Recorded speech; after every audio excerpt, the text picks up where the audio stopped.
With Trisha রান্নাঘরে আজকে আমি হাজির হয়েছি বেগুন দিয়ে মলা মাছ রান্না করব এই রেসিপি নিয়ে। এর জন্য আমি কিছুটা বেগুন, 1.5টা পরিমাণ বেগুন আমি ফালি করে নিয়েছি, কাঁচামরিচ ফালি নিয়েছি, 700 গ্রামের মতো মলা মাছ কেটে ধুয়ে পরিষ্কার করে নিয়েছি, পেঁয়াজ কুচি নিয়েছি, ধনিয়া পাতা কুচি, হলুদের গুঁড়া, ধনিয়া গুঁড়া আর মরিচের গুঁড়া নিয়েছি। তাহলে রান্নাটা শুরু করা যাক। রান্নাটা করার জন্য আমি কিছুটা তেল দিয়ে দিব।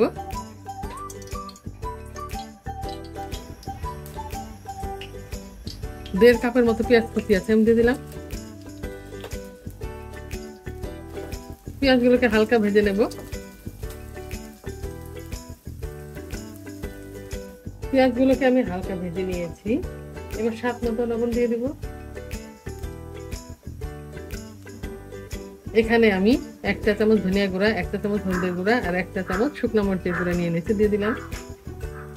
হলুদ, মরিচ আর ধনিয়া গুঁড়া দেওয়ার পর 1/2 কাপের মতো আমি পানি দিয়ে দিব মশলা কষানোর জন্য।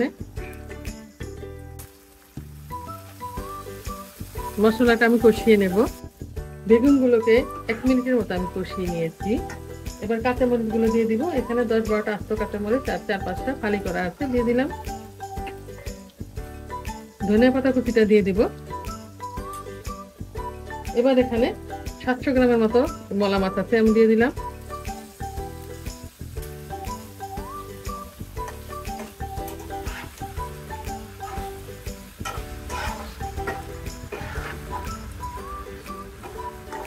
মশলার সাথে ভালো করে মিশিয়ে নিয়েছি। এবার আমি 1/2 কাপের মতো এখানে পানি দিয়ে দেব।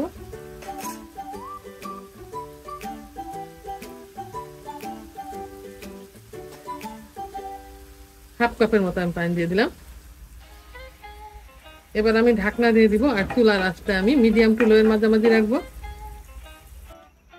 5 মিনিটের মতো ঢাকনা দিয়ে আমি মিডিয়াম টু লোয়ের মাঝামাঝি রেখে রান্না করেছি।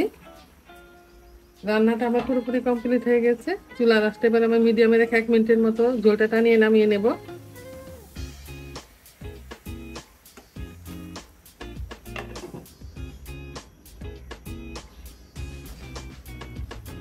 মোট 6 মিনিটের মতো আমি রান্না করেছি। রান্নাটা আমার পুরোপুরি কমপ্লিট হয়ে গেছে আর বেগুনও সেদ্ধ হয়ে গেছে। এবার চুলার আঁচটা আমি বন্ধ করে দেব। একটা সার্ভিং ডিশে নিয়ে দেখে দিচ্ছি রান্নাটা আমার কেমন হয়েছে।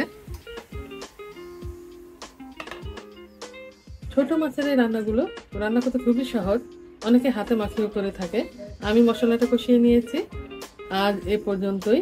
আগামী দিন দেখা হবে অন্য কোনো রেসিপি নিয়ে। আল্লাহ হাফেজ।